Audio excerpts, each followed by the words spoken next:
on the end of a chain. Okay, CH3, is that looking familiar now? So color that in.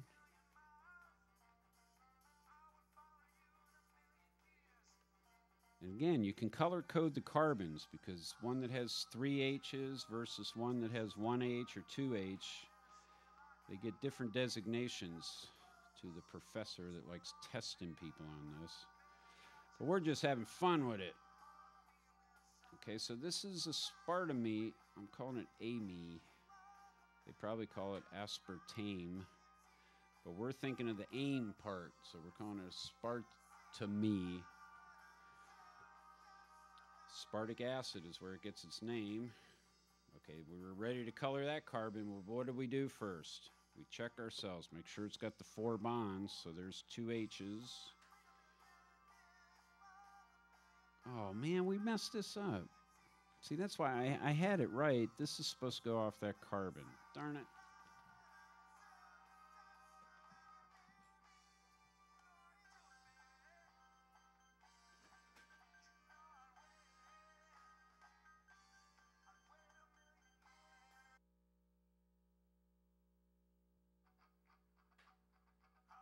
Okay, so our solution was, and see the way we caught ourselves.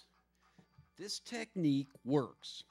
I moved the ring over. I knew, oh man, I'm not even going to go into it. There's too much going on. Stupid mechanics in Santa Maria. Nobody can work on anything.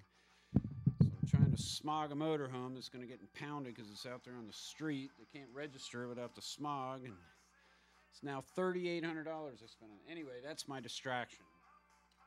So I knew the nitrogen here gets an H. This carbon here gets an H. And see the way we caught ourselves?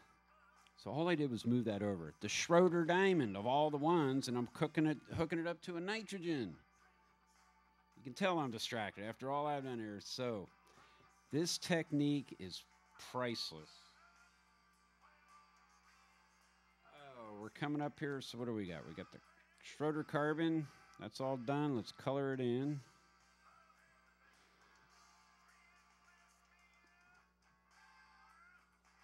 So if you're a good color, again, I'm thinking more than I'm doing this, so you can color them in better.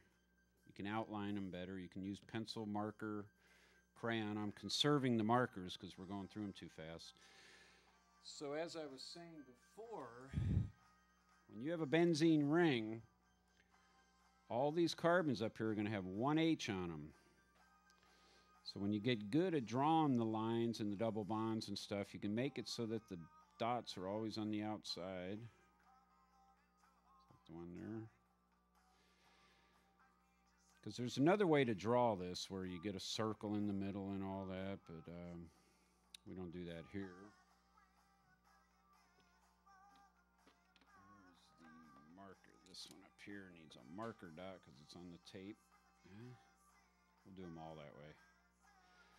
But like I said, I'm not afraid to make mistakes because if I can teach you how to correct the mistake, there's a CH2 there. And see the way we did that? When we came back, we were counting the carbon and we go, well, wait a minute, there's no CH2 next to the CO. And I really messed that nitrogen up. I'm going to straighten that out just so it looks better here. What can we do on that nitrogen? Color it in with a pencil. We outline it.